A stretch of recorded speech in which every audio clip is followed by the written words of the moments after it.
말씀은 호세아 6장 1절에서 11절까지의 말씀입니다. 구약 성경 1261면에 있습니다. 옆에 온풍기는 좀 꺼주시면 감사하겠습니다. 구약 성경 1261면 호세아 6장 우리 1절에서 11절까지의 말씀 우리 함께 교독하도록 하겠습니다. 오라 우리가 여호와께로 돌아가자. 여호와께서 우리를 찢으셨으나 도로 낫게 하실 것이요 우리를 치셨으나 싸매어 주실 것임이라. 여호와께서 이틀 후에 우리를 살리시며 셋째 날에 우리를 일으키시리니 우리가 그의 앞에서 살리라. 그러므로 우리가 여호와를 알자. 힘써 여호와를 알자. 그의 나타나시면 새벽빛 같이 어김없나니 비와 같이 땅을 적시는 늦은 비와 같이 우리에게 임하시리라 하니라. 에브라임아 내가 내게 어떻게 하랴. 유다야 내가 내게 어떻게 하랴. 너희의 인애가 아침 구름이나 쉬 없어지는 이슬 같도다. 그러므로 내가 선지자들로 그들을 치고 내 입의 말로 그들을 죽였노니 내 심판은 빛처럼 나오느니라. 나는 인애를 원하고 제사를 원하지 아니하며 번제보다 하나님 아는 것을 원하노라. 그들은 아담처럼 언약을 어기고 거기에서 나를 반역하였느니라. 길르앗은 악을 행하는 자의 고울이라. 피 발자국으로 가득 찼도다. 강도떼가 사람을 기다림같이 제사장의 무리가 세겜길에서 살인하니 그들이 사악을 행하였느니라. 내가 이스라엘 집에서 가증한 일을 보았나니 거기서 에브라임은 음행하였고 이스라엘은 더럽혀졌느니라. 함께요. 또한 유다여 내가 내 백성의 사로잡힘을 돌이킬 때에 내게도 추수할 일을 정하였느니라. 아멘. 네, 우리 호세아 6장은 하나님 알기를 멈추지 마십시오라는 그런 제목으로 우리 신년 설교 때 한번 제가 설교를 드렸던 그런 이제 본문입니다. 아직 채 한 달이 지나지 않았는데 다들 기억하시리라 생각을 하는데 그렇게 생각을 해도 되겠죠? 네. 이 호세아 6장은 우리 하나님께 돌아가자라는 말로 여호와께 돌아가자라는 그런 말로 지금 시작을 하고 있습니다.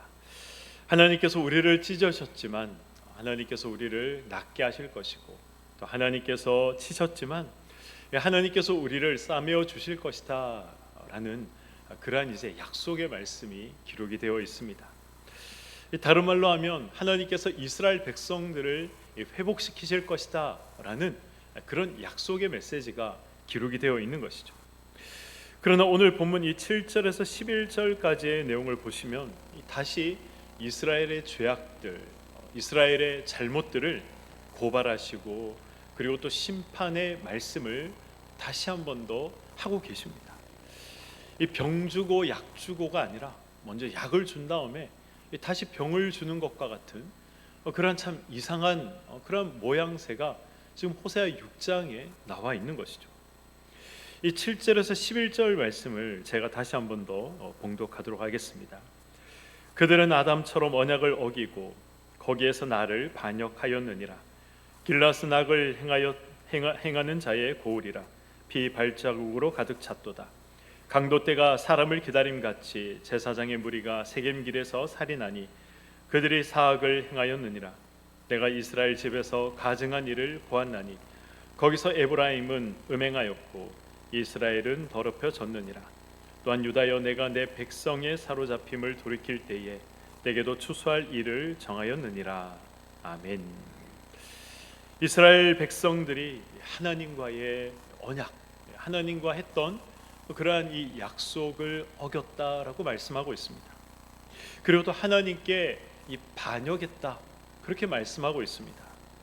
8절에 보면 길라시 피 자국으로 피 발자국으로 가득 찼다라고 기록하고 있는데 이 말의 의미가 무엇입니까? 이 가나안을 정복하고 정복 전쟁이 다 끝난 다음에 이 여호수아가 이스라엘 지파들을 모아놓고 이제 가나안의 땅을 분배하는 장면이 여호수아에 기록이 되어 있습니다. 이때 이제 땅을 분배할 때 루벤 지파, 갓 지파, 그리고 이 므낫세 반 지파 므낫세 반지파가 이 어떤 지파인지 모르시는 분들이 계시더라고요. 근데 므낫세 지파 중에 이 반, 그래서 므낫세 반지파다라고 이야기를 하는 겁니다. 므낫세 전체 지파 중에 절반, 그런 의미가 므낫세 반지파다. 므낫세 반지파라는 지파가 따로 있는 게 아니라 므낫세 지파 중에 이 반이다라는 의미로 므낫세 반지파다, 그렇게 이제 성경이 이야기를 하는데, 아무튼 이 세 지파에게 할당된 지역이 바로 이 길르앗 지역입니다. 지금의 이 요르단 이 부근에 있는 그러한 지역인 것이죠. 북이스라엘 이 역사를 보면 왕을 죽이고 대신 왕의 자리에 올라간 왕이 두 사람 있습니다. 그 중에 한 사람이 이 베가라는 왕이 있죠. 이 베가라는 왕이 열왕기하 이 15장을 보면 반역을 일으켰을 때 그 반역에 동참했던 인물들이 있는데, 그 인물들이 바로 이 길르앗 사람이었습니다. 이 길르앗 사람들이 이 왕을 시해하고 그리고 또 이 왕의 신하들을 다 죽였죠. 그래서 이 호세아는 길르앗의 피 발자국으로 가득 찼다라고 지금 이야기를 하고 있습니다. 9절에 보면 이 제사장의 무리가 세겜길에서 살인을 했다, 그렇게 말씀하고 있는데, 이 제사장의 무리가 세겜길에서 살인을 했다라는 이 말은 어떤 의미가 있습니까? 오늘 이 호세아서의 내용들, 성경적인 이런 지식이 없으면 참 이해하기 힘든 그러한 내용들이 기록이 되어 있습니다.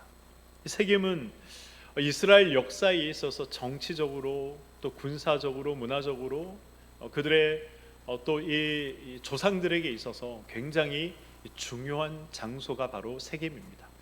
성경을 좀 읽어보신 분들은 다들 잘 아시겠지만 세겜이라는 지명은 굉장히 자주 성경에 등장을 하고 있습니다. 세겜은 그 유명한 에발산과 그리심산이 있는 그러한 지역입니다.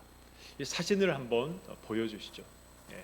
사진을 보시면 이 왼쪽과 오른쪽에 보면 산이 있죠. 뭐 우리나라 기준에서 보면 산이라고 하기에는 못하지만 언덕 정도 되지만 산이죠. 산입니다. 이 가나안 땅은 산을 보기가 힘든 것이죠. 왼쪽에 있는 곳이 이 그리심산, 그리고 오른쪽에 있는 곳이 에발산입니다. 그리고 그 가운데 있는 그 지역, 이 산 사이에 있는 그 지역이 바로 이제 세겜 땅이다라고 이제 이야기를 하는데, 바로 이곳에서 이제 축복과 저주가 선포되었죠. 그리심에서는 축복이 선포되고, 그리고 에발산에서는 이 저주가 선포되었던 장소가 바로 이 세겜 땅이었습니다. 이 솔로몬의 아들이 누굽니까? 르호보암이죠. 솔로몬이 죽고 난 다음에 르호보암이 이제 왕위를 이었던 장소도 바로 이 세겜 땅이었습니다. 이 왕의 대관식이 이루어졌던 장소가 바로 이 세겜 땅이었던 것이죠. 그리고 르호보암의 반란을 일으켰던 여로보암, 이 북이스라엘 첫 번째 왕이었던 이 여로보암 1세가 왕에 등극을 하고, 그리고 이제 이 수도를 만들게 되는데, 그 수도가 어디냐 하면 바로 이 세겜 땅이었습니다. 이 오므리 왕이 사마리아를 이제 수도로 옮기기 전까지, 그래서 이 오므리 왕 이전까지 북이스라엘의 수도는 바로 이 세겜 땅이었죠. 그래서 이 세겜은 이 정치, 문화, 경제, 군사의 중심지였던 것입니다. 이스라엘 조상인 아브라함이 이 가나안 땅에 들어와서 가장 먼저 하나님께 예배를 드렸던 장소도 세겜 땅이었고, 가장 먼저 하나님의 임재를 경험했던 장소도 바로 이 세겜 땅이었습니다. 이 세겜에서 또 어떤 일이 있었습니까? 야곱의 딸 이 디나가 바로 이 세겜 족장의 아들에게 강간을 당했던 곳도 바로 세겜이었습니다. 그래서 이 시므온과 레위가 어떤 일을 행하게 됩니까? 세겜 부족을 도살하는 그러한 참 끔찍한 일도 바로 이 세겜 땅에서 일어나게 되었던 것이죠. 레위는 우리가 잘 알고 있듯이 이 제사장 지파인 이 레위 지파의 조상이 되는 사람이었습니다. 레위 지파의 뿌리가 되는 이 레위가 바로 이 세겜 땅에서, 이 세겜에서 세겜 지파 사람들을 도살했던 것입니다. 북이스라엘에는 또 단과 베델에 금 송아지를 세우게 됩니다. 여로보암 왕이. 그래서 이제 이 예루살렘에 가지 말고 이 단과 베델에 세워져 있는 이 금 송아지가 너희들을 애굽에서 인도하여 낸 신이다. 그렇게 이야기를 하면서 이 단과 또 이 베델에 세워져 있는 이 금 송아지를 섬길 것을, 이 절기 때마다 가서 그 금 송아지 앞에 엎드릴 것을 이야기를 하게 됩니다. 그러나 이 북이스라엘에도 경건한 신앙인들이 여전히 살고 있었죠. 그래서 아니다, 하나님께서는 분명히 이스라엘, 이 남유다에 있는 예루살렘에 가서 그 절기를 지키기를 말씀하셨다, 명하셨다라고 해서 이 예루살렘으로 내려갔었던 일들이 많이 있었습니다.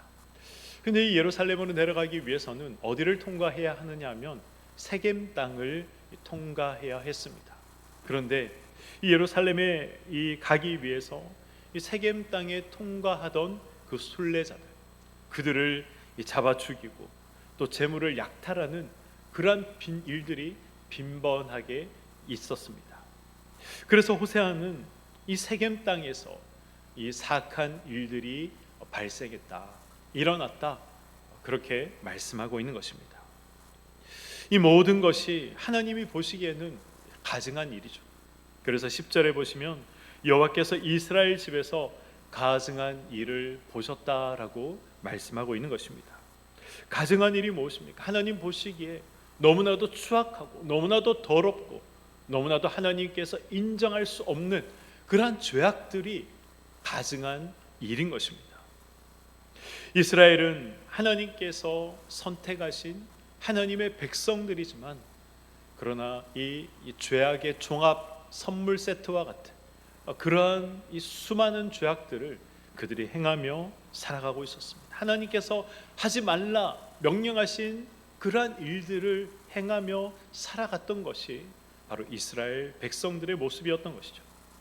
그래서 하나님께서 토해 내칠 수준까지 그들이 다다르게 되었던 것입니다.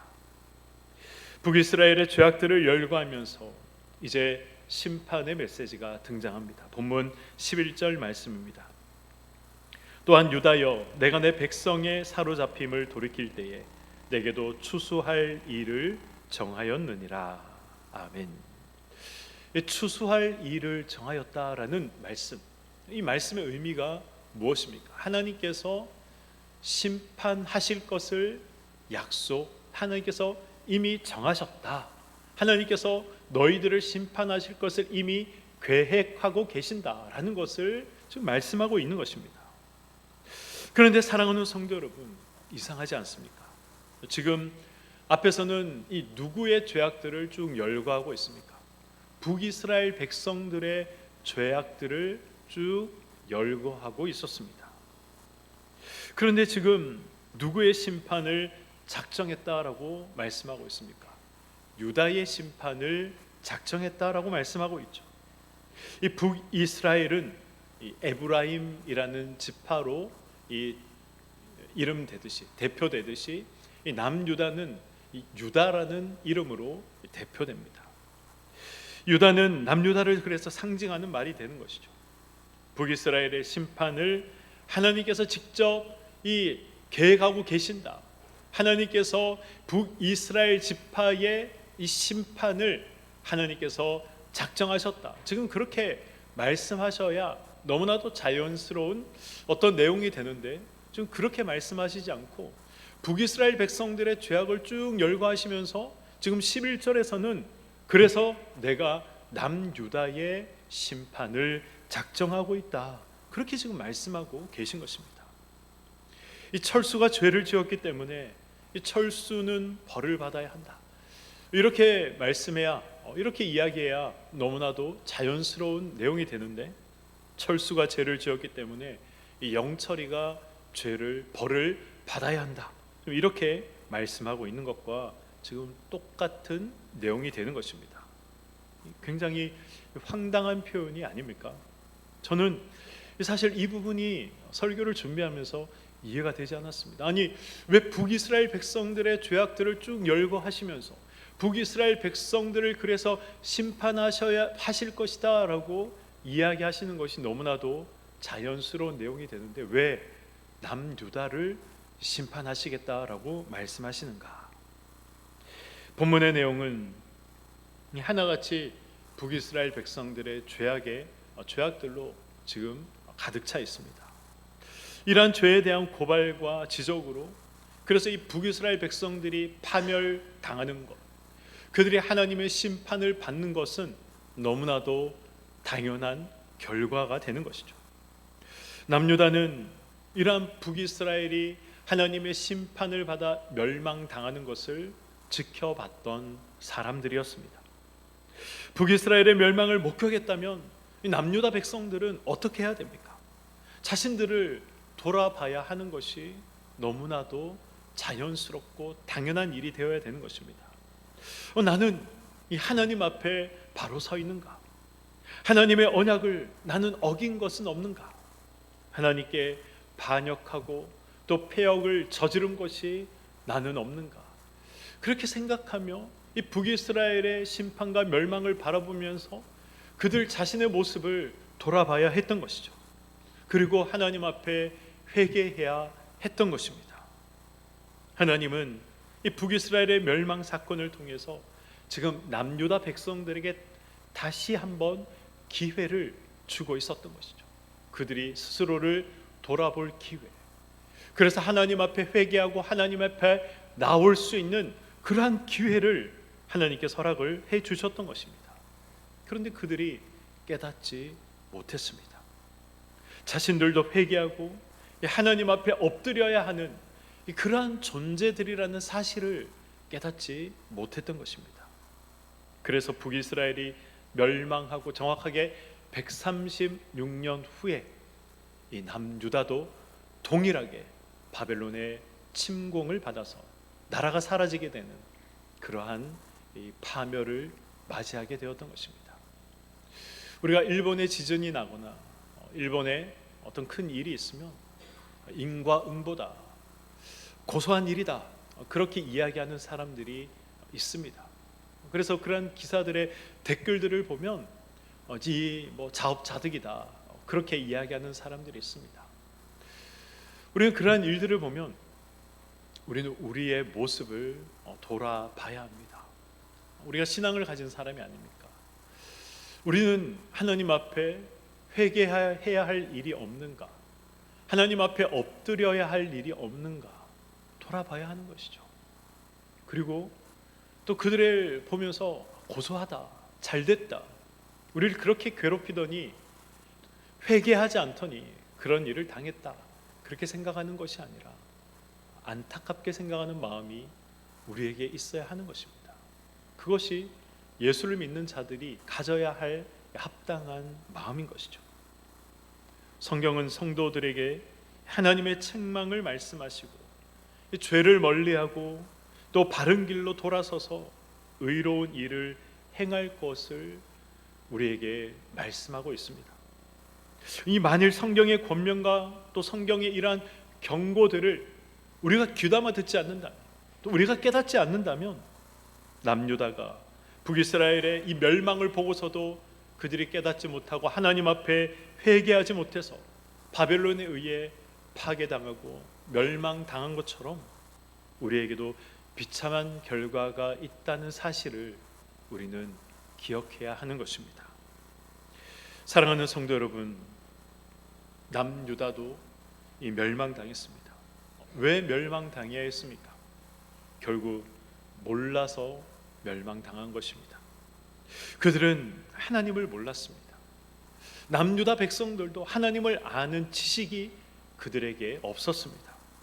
우리는 하나님의 선택을 받은 민족이다, 그러한 생각들만 그들에게 있었던 것이죠. 그래서 그러한 생각들이 하나님을 아는, 하나님을 알고자 하는 그러한 이 마음을 등한시하도록 했던 것입니다.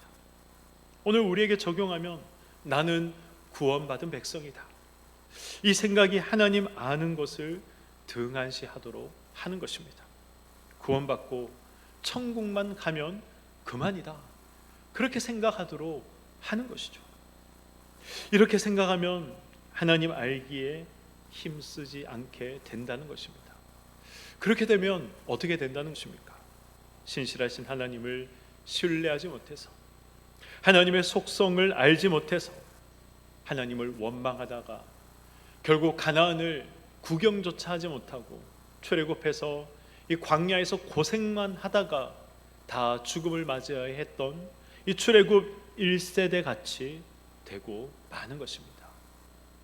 하나님을 믿는데 내가 믿는 하나님이 누군지 몰라서 제대로 된 신앙생활을 하지 못하게 되는 것이고, 이 신앙의 기쁨을 누리지 못한 채 이 땅을 살아가다가 고통과 괴로움 중에 결국 죽음을 맞이하게 되는 것입니다. 배우 이 김용림 씨를 아마 다들 잘 알고 계시리라 생각을 합니다. 이 소문난 이 불교 신자이죠. 이번 주에 이 배우 김용림 씨가 이렇게 어떤 TV 프로그램에서 나온 건지 모르겠지만 제가 어떤 이제 기사를 봤습니다. 이렇게 인터뷰한 걸 봤는데 자부가 이제 배우 김지영 씨입니다. 이 김지영 씨 이제 아들과 결혼하면서 가장 마음에 걸렸던 부분이 한 가지 있었는데 바로 이제 종교였다고 합니다. 이 본인과 본인의 가족들은 이제 독실한 불교 신자인데 김지영 씨는 또 김지영 씨와 김지영 씨 가정은 이 독실한 또 이 기독교 신자라는 것이죠. 그래서 이 종교적인 것 때문에 충돌이 발생하면 어쩌나 그러한 이제 염려와 고민들이 있었다고 합니다. 기독교 신자인 자부가 제사를 특별히 드리지 않으면 분명히 충돌이 일어날 텐데 이것이 이제 김용림 씨의 가장 고민되는 문제였다고 합니다. 그러나 지금까지 그런 충돌이 단 한 번도 없었다고 합니다. 그래서 이 자부 때문에 이 속상한 일이 단 한 번도 없어서 나는 우리 자부를 너무 자랑스럽게 생각한다, 그렇게 이야기하는 어떤 이 기사의 이 인터뷰 장면을 제가 보았습니다. 왜 며느리와 충돌하지 않았습니까? 왜 이 김용림 씨가 며느리를 자랑한다라고 이야기합니까? 며느리가 이 제사상을 열심히 준비하는 것은 물론이거니와 열심히 또 이 제사를 드릴 때마다 엎드려 절을 하기 때문인 것이죠. 그래서 지금까지 단 한 번도 며느리와 이 제사 문제로 충돌을 하지 않았다는 것입니다. 저는 이 내용을 보면서 이 김용림 씨가 자신의 며느리가 독실한 기독교 신자다라고 이야기를 하는 이 부분에 절대 저는 동의할 수가 없었습니다. 이스라엘 백성들이 이 절기와 그리고 또 자신의 이 종교적인 행사에는 모두가 열심이었습니다. 그러나 하나님을 아는 지식이 없었기 때문에 그들이 죄를 범했던 것이죠. 사람에게 독실한 기독교인으로 보일지는 모르지만 하나님이 무엇을 싫어하시고 하나님이 무엇을 좋아하시는지 전혀 모르는 그런 하나님에 대한 무지렁이 신자였던 것이었습니다. 예수님은 누구든지 나에게 오려거든 아버지나 어머니나 아내나 자녀나 형제나 자매나 심지어 자신의 목숨까지 미워하지 않으면 내 제자가 될 수 없다라고 예수님께서는 분명히 말씀하십니다. 그래서 예수님은 내가 평화를 주러 온 줄로 생각하지 말아라, 평화가 아니라 나는 검을 주러 왔다라고 예수님께서 말씀하십니다. 이 미워하다라는 말은 정말 우리가 생각하는 그런 미워하다라는 의미가 아니라 덜 사랑하다, 둘째 자리에 두다, 그런 의미가 있습니다. 가족보다 하나님을 이 두 번째 자리에 둬서는 안 된다는 것이죠. 이 첫 번째 자리에 가족이나 다른 것들을 둬서는 안 된다는 것입니다. 김용리 씨의 며느리인 이 김지영 씨는 가족과의 충돌을 싫어했습니다. 가족과의 화목을 지키고 싶었을 것입니다.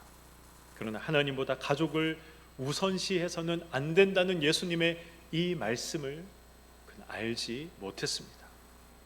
제대로 된 신앙생활을 하며 화평이 아니라 충돌이 있다는 사실을 알지 못했습니다. 그래서 우상에게 엎드려 절을 하고 있는 것이죠. 성경을 이 지식적으로 아는 사람들은 많이 있습니다. 도울 김용옥 같은 사람이 그런 사람인 것이죠. 그러나 하나님을 모르는 사람입니다. 성경이 말씀하는 이 안다의 의미, 히브리어로 야다라고 이야기를 하는데 어떤 의미라고 말씀을 드렸습니까? 지식이 아니라 관계의 의미라고 제가 말씀을 드렸습니다. 그리고 이 관계는 그 어떤 관계보다 친밀한 부부의 관계를 상징한다라고 말씀을 드렸습니다. 부부란 다른 그 어떤 관계보다 친밀하고 그 어떤 관계보다 긴밀하며 또 배타적인 사랑을 나누는 그런 관계가 바로 부부의 관계인 것이죠.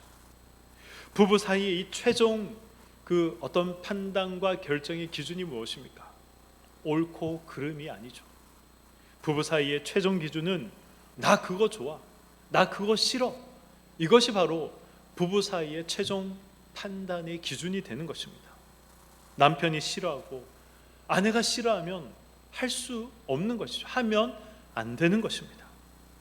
내 생각과 기준과 또 내가 가진 어떤 이성으로는 100번 1000번 생각해도 옳다고 판단되어도 저와 여러분의 신랑 되시는 하나님께서 나 그거 싫어 라고 말씀하시면 하면 안 되는 것입니다. 하나님의 신부인 저와 여러분은 그것이 바로 최종 판단의 기준이 되어야 하는 것입니다. 그래서 성경은 우리에게 순종을 요구하고 있는 것입니다. 나의 생각과 나의 이성과 나의 가치관과는 전혀 상관없이 하나님께서 나 그거 좋아, 나 그거 싫어 라고 하시면 우리는 순종해야 하는 것입니다. 말씀을 맺도록 하겠습니다. 남유다도 북이스라엘도 이 하나님을 아는 문제에 모두 실패한 민족이고 나라였습니다. 자기 욕심을 채우고 자기를 섬기는 문제에만 그들이 갈급했습니다. 자기 만족의 신앙으로 그래서 그들은 스스로를 기만하고 있었습니다. 우리가 하나님 아는 것에 우리가 갈급하지 않으면 우리는 이 건강하지 않은 신앙생활을 하고 있는 것입니다. 제가 한번 말씀드렸죠. 예수 믿어 구원받는다라는 말은 굉장히 중요한 말이고 어쩌면 이 우리가 믿는 기독교의 핵심되는 그런 말씀입니다. 그러나 구원받았으니 됐다, 이 정도면 됐다 생각하며 이 자기 만족의 신앙생활을 하고 있다면 그것은 건강하지 않은 신앙생활이 되는 것입니다. 무한한 하나님을 영원히 알아가더라도 우리는 다 알아가지 못한다라고 제가 말씀을 드렸습니다. 그래서 알아갈수록 새롭고 날마다 새로운 분이 바로 하나님이십니다.